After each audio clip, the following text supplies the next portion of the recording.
하나님의 말씀 요한복음 16장 7절부터 13절까지 말씀 봉독을 하겠습니다. 마지막 절은 함께 합독합니다. 그러하나 내가 너희에게 실상을 말하노니 내가 떠나가는 것이 너희에게 유익이라. 내가 떠나가지 아니하면 보혜사가 너희에게로 오시지 아니할 것이요 가면 내가 그를 너희에게로 보내리니 그가 와서 죄에 대하여 의에 대하여 심판에 대하여 세상을 책망하시리라. 죄에 대하여라 함은 저희가 나를 믿지 아니하며 의에 대하여라 함은 내가 아버지께로 가니 너희가 다시 나를 보지 못하며 심판에 대하여라 함은 이 세상 임금이 심판을 받았음이니라. 내가 아직도 너희에게 이를 것이 많으나 지금은 너희가 감당치 못하리라. 그러하나 진리의 성령이 오시면 그가 너희를 모든 진리 가운데로 인도하시리니 그가 자의로 말하지 않고 오직 듣는 것을 말하시며 장래의 일을 너희에게 알리시리라. 아멘. 기도하겠습니다. 하나님 아버지, 은혜를 감사합니다. 오늘도 주의 귀한 생명의 말씀, 진리의 말씀을 들을 수 있는 귀한 복된 시간을 허락하셨사오매 주께서 우리로 하여금 깨닫게 하시되 진리의 성령에 관하여 결코 오해하지 아니하고 올바로 깨닫고 믿고 순종하는 우리 모두가 될 수 있도록 은혜를 더하여 주시옵소서. 우리 구주 예수 그리스도 이름으로 감사하며 기도하옵나이다. 아멘. 예수님이 이 땅에 오신 목적은 다른 것 아닙니다. 인류를 구원하시기 위함이라고 했잖아요.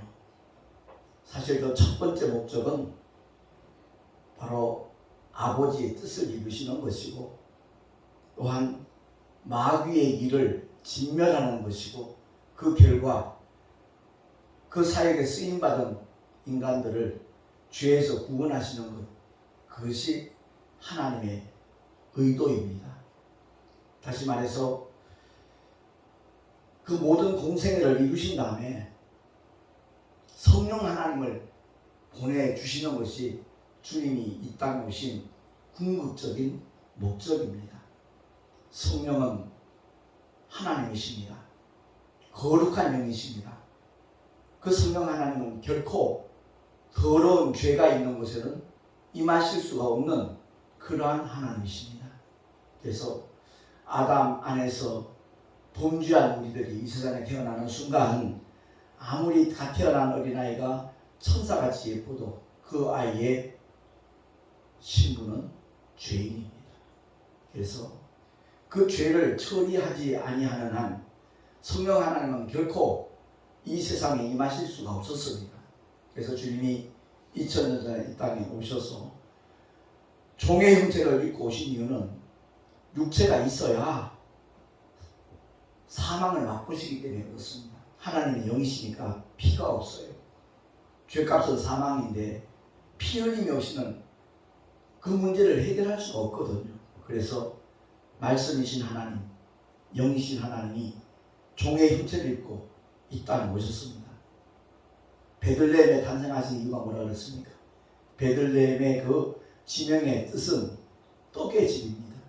생명의 떡으로 이 땅에 오셨기 때문에 그 주님이 말구에 누우신 것은 짐승과 별로 다를 바가 없는 죄투성이인 허물 많은 그리고 연약하고 부족한 그 죄인들의 생명의 떡이 되시려고, 바꿔 말하면 먹이가 되시기 위해서 예수의 피와 예수의 살을 먹고 마시는 자마다 예수 안에 있는 아버지의 생명, 영원한 생명이 공유될 수 있도록 하시기 위하여 주님은 육신을 입고 이 땅에 오신 줄로 믿습니다. 오늘 본문에 보면 주님이 내가 떠나가는 것이 오히려 유익이다 그랬습니다. 주님이 공생의 기간 동안에 가버나움에 계시면 가버나움에 있는 사람들은 주님을 만날 수 있어요. 베다니에 가면 베다니에 있는 사람들은 예수님을 만날 수가 있어요. 구원받을 기회가 주어져요. 그러니까 육체로 계시는 동안엔 주님이 가 계시는 곳에 있는 사람들만 메시아를 만날 수가 있어요. 근데 그 주님이 공생애를 다 이루시고 난 다음에 십자가 위에서 물과 피를 다 쏟아주심으로 말미암아 예수 이름을 믿는 모든 사람들이 죄사함을 받고 하나님을 향하여 아바 아버지라 부를 수 있는 놀라운 권세와 특권을 주님이 다 만들어 놓으신 다음에 부활 승천하심으로 말미암아 이제는 다른 보혜사가 온다는 겁니다. 예수는 보혜사로 오셨어요. 보호하시고 은혜를 베푸시는 유일한 스승으로 오셨거든요. 근데 그 주님이 보좌에 오르심으로 말미암아 이제는 형태가 달라요. 하나님의 거룩한 영이신 성령 하나님이 다른 보혜사로, 그 다른 보혜사라는 헬라어 단어가 형태만 다르다는 거죠. 본질은 똑같다는 겁니다. 성부와 성자와 성령 하나님은 동일한 하나님이시거든요. 본질은 조금도 다를 바가 없다는 겁니다. 근데 성자는 육신의 모습이 있다는 것이 분이고 부활 승천하시고 난 다음에 보좌에 오르신 그 다음에는 성령 하나님, 영이신 하나님, 진리의 영으로 이 땅에 보내심을 받은 분이 성령 하나님이신 줄로 믿으시기 바랍니다. 그러니까 예수께서 이 땅에 오신 목적은 죄의 문제 해결하시기 위함이죠. 왜 그 죄가 처리가 되어야만 성령 하나님이 임하실 수 있기 때문에 그렇습니다. 2000년 전 성령이 임하셨는데 아무에게나 임하십니까? 아니요.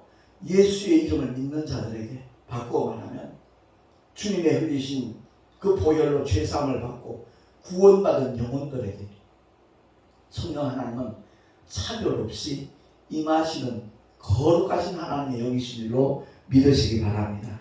그래서 그 성령 하나님이 오셨음에도 불구하고 전혀 성령 하나님과 무관한 삶을 사는 사람들이 태반이지요. 세상에는 성령이 누구신지도 모르고 처음 들었다 그런 사람도 엄청 많을 겁니다.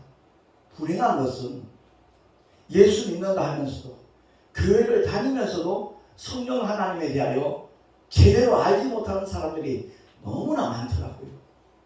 제가 이제 한국기독교 부흥사 단체인 영풍에서 활동할 때 많은 목사님들을 만났어요.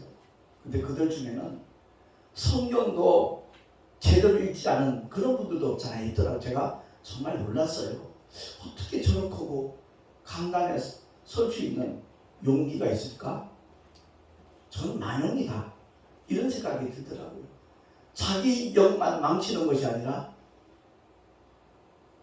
그 목사님과 함께 신앙생활하는 영혼들, 그들 영혼을 완전히 망치는 거거든요. 예. 그 성령 하나님에 대하여 올바로 인지하지 않으면 성경을 수백 독 읽었어도 소용없는 겁니다. 정말 소용없어요. 성령 하나님은 진리의 영으로 오신 줄로 믿으시기 바랍니다. 율법의 영이 아니에요. 율법은 유대인들에게 어머니로부터 어머니 품에서 율법을 배우는 거예요. 훈련받는 거예요. 유대인들은. 근데 대한민국에 태어나서 복음을 받아들여 예수 믿는 사람들이 어떻게 유대인처럼 그렇게 행동하려고 하는지 난 그게 도무지 이해가 되지 않아요. 그렇습니다. 유대인은 하나님의 선민이에요. 하나님의 독생자가 인류의 구세주가 이 땅에 오실 통로로 쓰임받은 유대인들이거든요. 하나님의 선민이에요.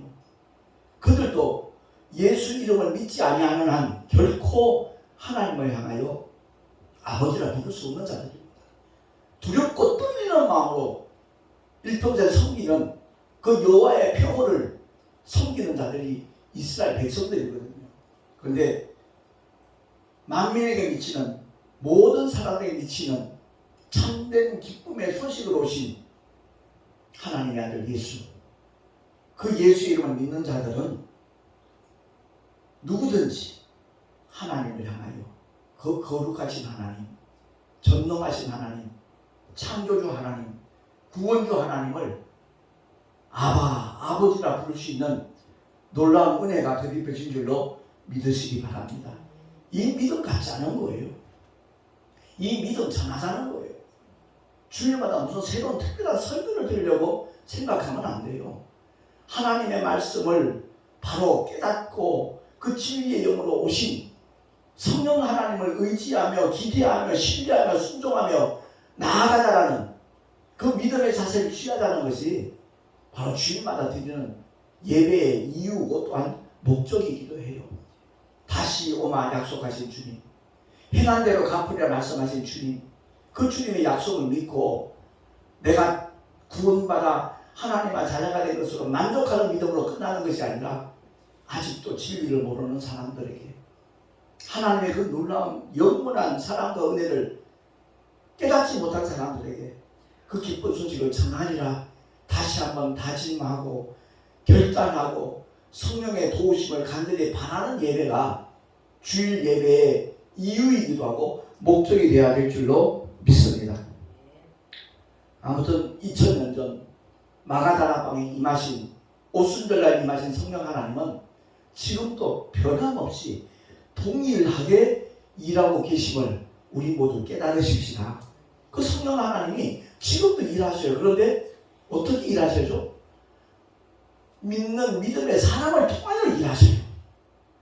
하나님이 일하시는데 사람을 통해서 일하시는 하나님이라는 것을 우리가 성경 전체를 통해서 알 수가 있잖아요. 그래서 택하여 부르시는 거예요.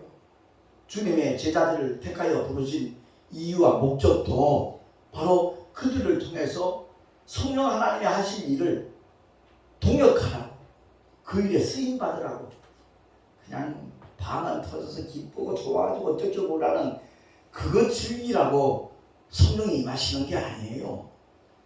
늘 쓸데없는 하찮은 그런 기도의 사람들이 성령이 임하시고 나면 그 성령께서 그 사람의 입술을 주장하셔서 하나님의 뜻대로 꼭 필요한 것, 그 영혼의 가장 절박하고 절실한 것들을 성령께서 그 혀를 사용하셔서 기도하도록 하는 것이 바로 방언임을 아시기 바랍니다. 그 방언의 은사를 받은 사람들이 교만해지면 안 돼요. 아, 직장 못 받았지, 난 받았어 이러면서 그거 자랑하고 있네. 참 어리석은 사람들도 너무너무 많아요. 그야말로 저와 여러분은 하나님의 말씀을 바로 알고 바로 깨닫고 그 말씀대로 무장을 해서 말씀을 쫓아 행하는 성령의 사람들이 될 수 있기를 예수 이름으로 축원합니다. 변함없이 일하셔요. 근데 그 성령을 받았다고 하면서도 하나님의 역사를 거의 경험하지 못하는 그런 자리에 있으면서도 안타까워할 줄도 몰라요. 억울해하지도 않아요. 가슴치며 통곡하며 주님 깨닫게 해주세요. 체험하게 해주세요. 증거 보여주세요. 증거 나타내게 해주세요. 하나님 일에 쓰임받는 하나님의 도구가 되기를 원합니다. 간절히 부르짖어 기도해야 될 텐데 전혀 아무런 감각도 없어요. 아무런 의식도 없어요. 그러면서 교회는 뻔질나게 열심히 다녀요. 그런 사람들이 주변에 즐비해요. 그러면서 자기는 믿음 좋대요. 딴 사람들도 그렇게 인정을 해요. 왜? 열심히 있는 신앙생활을 하니까 그게 믿음인 줄 알아요. 그래서 제가 늘 강조하는 게 인본주의에서 벗어나야 돼요. 아멘 합시다. 인본주의에서 벗어나야 돼요. 오직 성령 하나님이 감동 주시는 대로 이끄시는 대로 순종하며 나가는 사람, 바로 그 사람이 성령의 사람이고 신본주의 믿음 생활을 하는 사람이라는 것을 우리가 깨달아야 될 줄로 믿습니다. 오늘날 성령의 시대라고 말을 하면서도 성령 하나님께 순종할 줄을 몰라요. 성령 하나님이 하시는 일이 무엇인가를 알지 못하니까 그래요. 이제 다음 주간에 2박 3일 동안 우리 총회 전도부에서 주관하는 행사가 서천에 있는 유스 호스텔에서 펼쳐지는데 둘째 날 저녁에 말씀 전하실 목사님이 우리 교단의 증경회장 총회장이신 최병준 목사님이에요. 그 목사님께서 본문하고 이제 제목을 이제 미리 이제 알게 해달라고 말씀을 드렸더니 보내주셨는데, 혹시 지금은 성령의 시대가 아닌가요? 라는 제목이에요. 제목이 너무 길기도 하고, 그래서 이거 예배 순서지에 그 제목을 넣기 위해서 지금은 성령의 시대라고 이렇게 좀 줄여가지고 제목을 올렸어요. 그래요. 그 목사님이 왜 제목을 그렇게 했을까? 잘못된 믿음의 길을 걸어가면서 성령의 역사를 한 번도 경험하지도 못하면서 그냥 자기 열심히 믿음인 줄 알고 착각하고 오해하는 사람들이 너무 많기 때문에 그 사도행전 2장 말씀을 통해서 그런 제목을 정하지 않으셨는가 이 생각이 들더라고요. 그렇습니다. 성령이 일하시는 시대인데 성령과 전혀 무관한 자리에 있는 사람들 수두룩해요. 안타까워요. 우리 모두 하나님의 말씀에 대하여 올바른 깨달음을 가질 뿐만 아니라 성령 하나님께서 감동 주시고 이끄시는 대로 끝까지 따라가는 믿음의 주인공들, 하나님의 사람들이 될 수 있기를 예수 이름으로 축원합니다. 성령은 결코 율법을 증거하지 않아요. 율법과는 전혀 무관해요. 율법은 우리 인생들에게 주셨어요. 하나님이. 왜? 죄인임을 깨닫게 하려고. 선악과를 본 적도 없어요. 전 먹지 않아서요. 한변할 수 있어요. 그들에게 율법을 통해서 십계명을 위시하여 613가지 크고 작은 계명들을 통해서 거기에 자기를 비춰보라는 거죠. 그래서 율법은 죄를 깨닫게 함이지, 그 율법을 지킴으로 말미암아 구원받을 유천에 있었다라면 아마 하나님의 독생자는 이 땅에 오시지 않았을 겁니다. 단 한 사람도, 단 한 영혼도 율법을 온전히 지킬 수 있는 사람이 없기 때문에 하나님께서 진단을 그렇게 하실 거예요. 한번 따라합시다. 의인은 없나니 하나도 없도다. 이게 하나님의 진단이에요. 하나님의 진단이에요. 그래서 하나도 없는, 의인이 하나도 없는 이 세상에, 바꿔 말하면 죄인들밖에 없는 이 세상에 그들을 구원하시기 위하여 하나님께서는 하나님의 독생자를 육신을 입고 이 땅에 내려가서 인류를 위하여 그 보배로운 피를 다 쏟아주셔서 그 더러운 죄를 다 처리해버리고, 그리고 거룩한 영혼이 되므로 말미암아 거룩하신 하나님의 영, 진리의 영이신 성령 하나님과 영원토록 함께 하도록 하시기 위하여 하나님의 독생자는 이 땅에 오셨고 공생애를 이루신 줄로 믿습니다. 목회자 한 사람으로서 이 강단에서 주일마다 진리의 말씀을 선포해야 되는데 율법을 전하는 자들도 적지 않거든요. 왜 그러는지는 모르겠어요. 물론 그들에게 어떤 그야말로 죄에 대한 깨달음과 결단을 촉구하기 위해서 그런지 모르지만 사실은 그게 아니거든요. 오직 예수 이름을 믿고 구원받은 하나님의 사람들에게는 구하기만 하면 임하시는 분이 성령 하나님이신 줄로 믿습니다. 우리의 노력하고 상관없어요.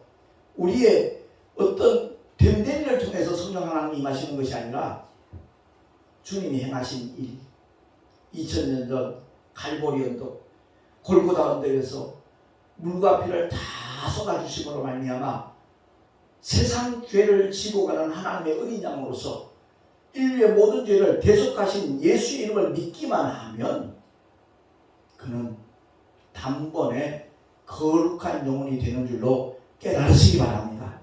근데 어느 날은 잠깐만 종교적인 열심을 가리켜요. 그러니까 헷갈리는 거예요.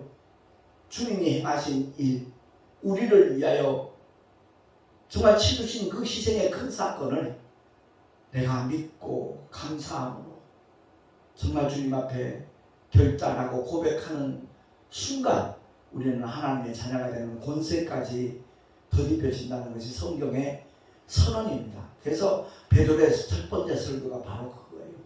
예. 너희가 각각 회개하여 예수 그리스도의 이름으로 침례받고 죄사 받으라. 그리하면 성령을 무엇으로 받아요? 선물로 받는다는 거예요. 선물은 노동의 대가가 아니에요. 우리의 노력과는 전혀 상관이 없어요. 일방적으로 주시는 거예요. 왜? 하나님께서 우리 인류가 죄에서 건진받는 것으로 끝나는 것이 아니라 성령 하나님이 임하셔야만 그야말로 그 믿음이 보장될 수 있으니까, 끝까지 지켜질 수 있으니까. 근데 성령 하나님에 대하여 올바로 인지하지 못하니까 성령 받아야 되는데, 부르짖어 기도해야 되는데, 금식해봐, 철야해봐, 산기도 가봐, 이런 식으로 얘기를 해요. 그러다 보니까 성령 받는 것이 굉장히 힘들고 어려운 그런 고난의 행위처럼 오해하는 경우가 엄청 많아요. 저도 예수 믿고 난 다음에 신학을 공부하면서 몇 년 동안 그게 전부인 줄 알았어요. 그게 진짜인 줄 알았어요. 하늘산 기도원 가서도 그렇고, 삼각산에서 우리 신학생들이 화요 이제 공부 마치고 난 다음에 그 삼각산 올라가서 철야를 하거든요. 새벽 4시까지. 예? 서로 능력공에 앉으려고, 그래야 성령이 임하시는 줄 알고 그 자리 다툼도 하기도 하고, 그 자리 차지하려고 남들보다 더 빨리 쏜살같이 뛰어가는 친구들도 있었고, 그거 아니잖아요. 그러니까 우리의 믿음은 하나님의 말씀에 대한 지식의 차이예요. 깨달음의 차이예요. 누구든지 예수의 이름을 믿기만 하면 죄사함을 받고 구원을 얻어서 하나님의 자녀가 되는 권세를 얻게 되기 때문에, 구하기만 하면 성령 하나님은 그 영혼 속에 임하실 뿐만 아니라 잠시로 떠나지 않으셔요. 영원토록 함께 하시는 분이 성령 하나님이신 줄로 믿습니다. 변화산의 사건 알잖아요. 베드로와 요한과 야고보를 따로 데리고 주님이 변화산에 오르셨어요. 거기서 정말 신비한 광경을 그들은 목격을 해요. 예수님이 호련히 변화된 모습으로 누구와 얘기합니까? 모세와 엘리야와 대화를 하고 있어요. 그들은 너무나 경이롭고 두렵고 떨렸어요. 모세는 누구죠? 율법을 가리키는 거예요. 엘리야는 누구예요? 선지자의 대표예요. 그러니까 율법은 죄인임을 깨닫게 하는 하나님의 법이고, 선지자는 그 죄 때문에 영원히 하나님의 심판을 면할 일이 없는 너희에게 여자의 후손을 보내주시겠다 약속하신 그 소망의 메시지를 증거하고 선포했던 사람들이 선지자들이에요. 그러니까 모세와 엘리야는 율법과 선지서를 대표하는 거예요. 소망의 메시지. 근데 그것이 2000년 전 갈보리 언덕에서 성취가 되었어요. 주님이 다 이루셨어요. 완성하셨어요. 그렇기 때문에 더 이상 모세와 엘리야를 드려야 되는 것이 아니라 진리신 예수의 말씀에 집중하고 무장하고 그 말씀만 듣고 따라가면 그 사람이 바로 하나님이 기뻐하시는, 하나님이 찾으시는 참된 믿음의 사람이 되는 줄로 우리 모두 깨달으시길 예수 이름으로 축원합니다. 정말 성경을 제대로 알아야 돼요. 우리 모두가 다 이 변화산의 그 놀라운 사건을 통해서 깨닫기만 한다면 어떤 열심, 노력 이것이 아니라 모든 것이 다 믿음으로 말미암아 주어지는 성령의 역사하심이, 그것이 곧 은혜구나 하는 것을 깨닫고 체험하게 될 줄로 믿습니다. 마태복음 17장 5절에 우리 주보에 나와 있으니까 한번 합독을 하겠습니다. 시작. 호련히 빛난 구름이 저희를 덮으며 구름 속에서 소리가 나서 가로되 이는 내 사랑하는 아들이요 내 기뻐하는 자니 너희는 저의 말을 들으라. 아멘. 분명히 나와 있잖아요. 저의 말을 들으라요. 저희들의 말을 들으라가 아니에요. 복수가 아니라 단수예요. 오직 예수의 말씀을 들으라는 거예요. 그 음성을 듣고 난 다음에 마태복음 17장 8절 한 번 더 합독합니다. 시작. 제자들이 눈을 들고 보매 오직 예수 외에는 아무도 보이지 아니하더라. 아멘. 찬양 사역하시는 많은 분들이 있지요. 근데 그들의 가사 중에는 여호와 이름이 70%예요. 예수 이름은 30% 미만이에요. 오직 하나님 앞에 예수의 이름을 부르고 예수 이름을 높이고 예수 이름을 증거해야 되는데, 유대인들에게 계시한 하나님의 표호 여호와를 왜 그렇게 좋아하는지 몰라요. 정말 이해가 되지 않아요. 성경을 제대로만 보면 신약 성경에는 한 번도 등장하지 않는 이름이 여호와, 하나님의 표호예요. 여호와라는 표호가 만약 촛불이라면 예수의 이름은 태양이에요. 태양이 떠올랐는데 촛불이 무슨 의미가 있어요? 저는 신약 성경은 300도 코친 이상 읽는 은혜를 하나님이 주셨지만 구약 성경은 10도 못했어요. 예수님이 오신 통로로 쓰임받은 이스라엘 역사가 거의 대부분이에요. 구약은요. 그러니까 그 내용을 모르면 안 돼요. 그 과정이 반드시 필요해요. 그리고 선지자를 통해서 예언했던 하나님의 말씀이 하나도 빠짐없이 성취되었다는 것을 확인할 수 있어요. 구약을 알아야.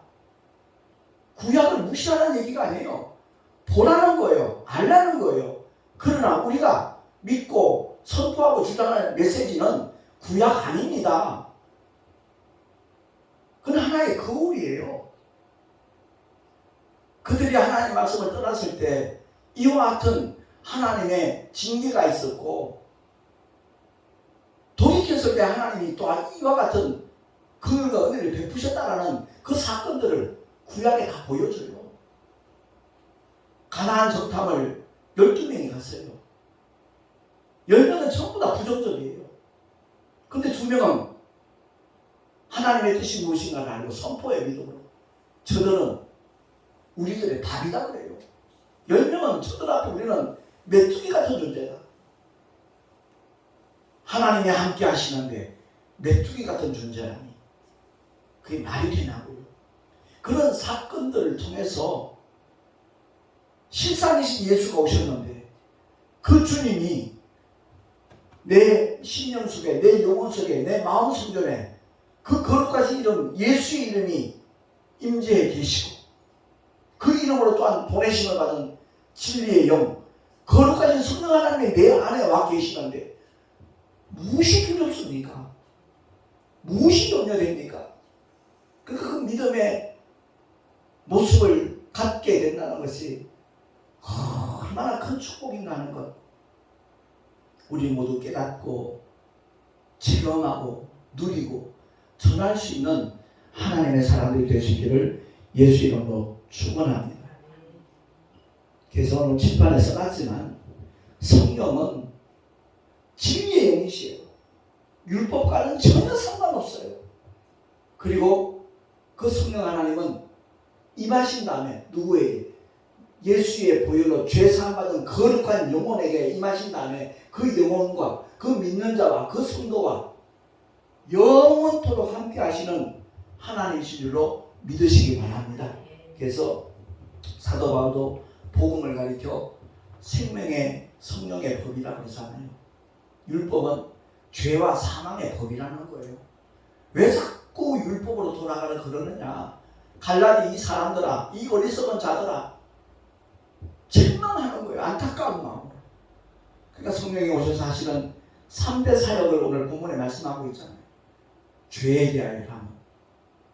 아담의 원죄, 인류의 모든 죄의 크기와 불신앙의 죄는 같은 무게예요.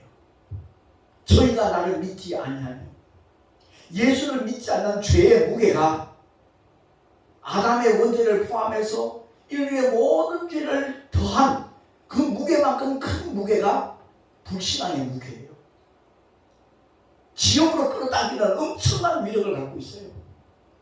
이 불신앙에서 벗어난 저와 여러분, 참으로 복 있는 믿음의 주인공이라는 사실을 늘 깨닫고 기뻐하고 감사하고 찬송하며 살아가십시다.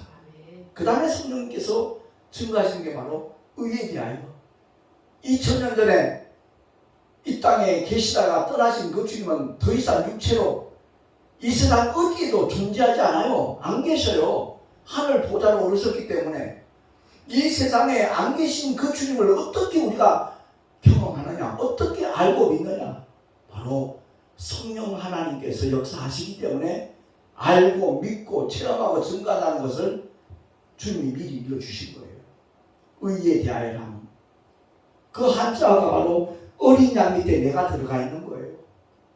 세상 죄를 지고 하는 하나님의 어린 양으로 이 땅에 오셨는데 그 주님 앞에 믿음으로 무릎 꿇는 자, 겸손하게 순종하는 자, 그들에게는 천국에 들어가는 하나님의 의가 덧입혀진다는 것을 믿으시기 바랍니다. 그리고 성령 하나님 세 번째 증거하시는 것이 심판에 대하여 하는 마귀가 무섭대요. 심지어 귀신들도 무섭대요.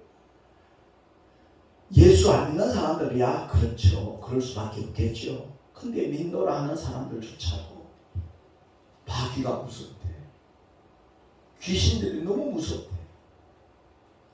귀신들은 우스운 존재예요. 우스운 존재.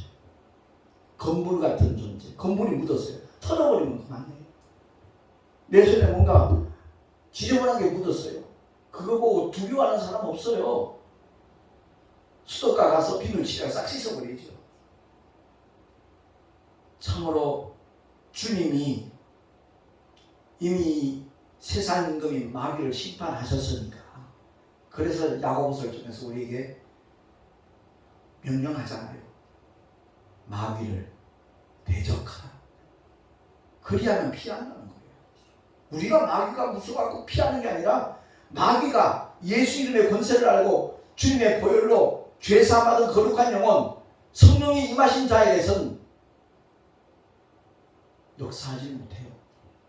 오히려 우리를 피하여 도망가는 존재가 마귀임을 확실히 아십시다. 귀신도 마찬가지고요.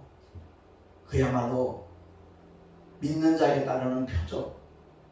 지식으로는 다 알아요. 잘 암송해요. 마가복음 16장 17절 줄줄줄 암송해요.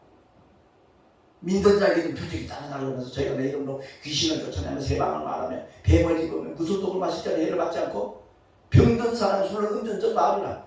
이건 하나의 벼락박에 붙어있는 액자 같은 거라. 너무너무 안타까워요.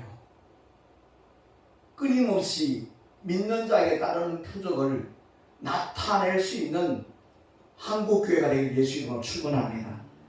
우리 모두가 그 일에 앞장서야 돼요. 이론만 풍성하고 지식만 풍성하고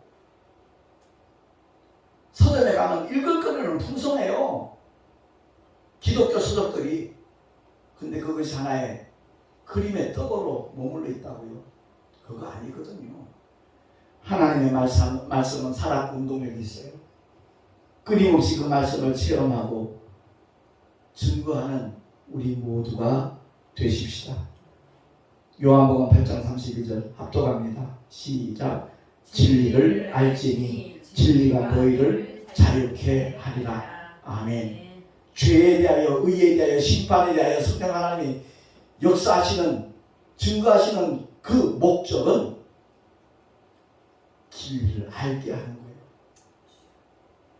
참된 자유함을 누리며 살아가도록 하기 위해서 성령 하나님은 오늘날도 일하시는 줄로 믿습니다.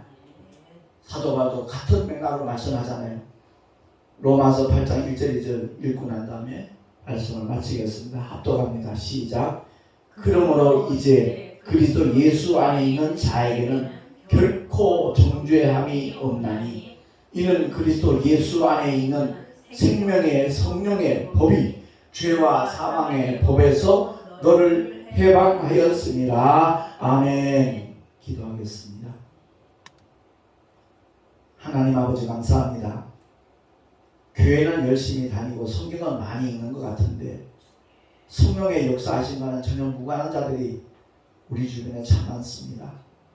혹시 내가 그런 자가 아닌가 돌아보게 하시고 깨닫게 하시고 회개하게 하시고 믿음으로 결단하게 하여 주시옵소서. 오직 성령 하나님만을 의지하며 신뢰하며 기대하며 순종하며 따라가는 우리 모두가 되게 하여 주시옵소서. 우리 구주 예수 그리스도로 감사하며 기도하옵나이다. 아멘. 교회 소식 주보를 참고하시기 바랍니다. 총회전도부 그 집회장소인 현지답사 그 서천에 다녀왔습니다. 은혜 가운데 노회장님들하고 총회 임원들하고 전도부 임원들이 그렇게 8명이 잘 다녀왔습니다. 그리고 3월 10일 날 그제는 그 총회 전도부 행사를 위한 마지막 준비 기도회를 시온교회 조영몽 스님이 시임하는 교회에서 하나님 앞에 정말 간절히 부르짖어 기도했고요. 귀한 식사 대접도 참 감사하게 받았습니다. 그리고 내일 모레 우리 동성로회 교육자 원례회가 화도 예준교회 황혜희 목사님이 섬기는 교회에서 드리게 되었습니다. 그리고 그 다음날 3월 15일자 목회자 사모 신문에 우리 교단 특집으로 적는 기사가 나갑니다. 제가 총회 행사에 전도부 행사에 이제 예산이 많이 필요하기 때문에 얼마 정도 50만 정도 이렇게 찬조를 하려고 마음을 먹었다가 우리 교단 목사님들이 교단 행사의 그 내용을 구체적으로 알고 어떤 자긍심과 자부심도 가지면 좋겠다는 생각도 들었고 목회자 사모신 분이 한 5만 교회에 들어가거든요. 그 교회 관련된 목회자 부부에게 합동정신 총회가 어떤 교단인가 하는 것도 좀 어필도 할 수 있고 소개하고 싶어서 그렇게 기고를 했습니다. 우리 교단의 목사님 교회도 다 아마 한 분씩 배송이 될 겁니다. 그리고 다음 주 월화수 총회 전도부 집회가 서천 유수 호스텔에서 진행이 될 텐데 외부 강사로 2분이 초대가 되었습니다. 참 귀한 목사님들이에요. 한국기독교용풍에서 20년 전에 만났던 나성열 목사님, 구리 시민교회 목사님이었는데 지금 남양주시에 이제 포도나무 교회를 로덴나무 교회를 건축을 하시고 부흥사 활동을 참 활발하게 하시는 목사님이에요. 그 목사님을 첫째 날 저녁 시간에 강사로 모셨고요. 그리고 제주 목회자 컨퍼런스에서 만나게 된 개봉동에 있는 남현 교회입니다. 그 교회를 개척하시고 40주년간 선교신 이춘복 목사님인데 아무튼 너무너무 귀한 목사님이에요. 거기서 제가 1시간 반 강의를 들으면서 완전히 매료됐어요. 저 목사님의 인성과 영성을 많은 목사님들이 본받았으면 좋겠다 해서 그 목사님을 강사로 초빙을 했는데 그 목사님이 그 서천 유소스텔 책임자이신 목사님과 너무너무 절친 그런 관계더라고요. 아무튼 그 목사님하고 최명정 목사님 역시도 40수년간 목회하신 그 세 분이 다 40수년 목회하신 귀한 목사님들이에요. 그래서 그 목사님을 통해서 우리 교단 목사님들이 많은 도전도 받고 결단도 했으면 좋겠다라는 간절한 바람이 있습니다. 위에서 함께 기도해 주시면 대단히 고맙겠습니다. 드린 예물 위하여 봉헌 기도하고 축도로 예배를 마치겠습니다.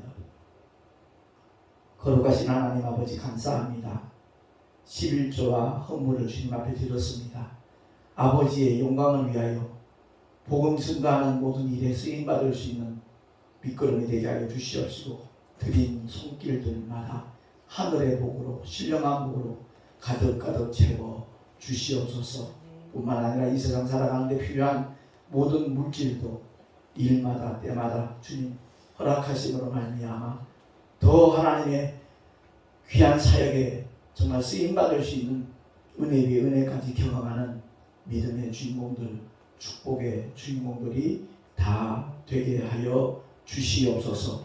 이 예물이 쓰여지는 곳곳마다 하나님의 거룩하신 뜻이 이루어지기를 간절히 소망하고 우리 구주 예수 그리스도의 이름으로 감사하며 간절히 축복하며 기도하옵나이다. 아멘.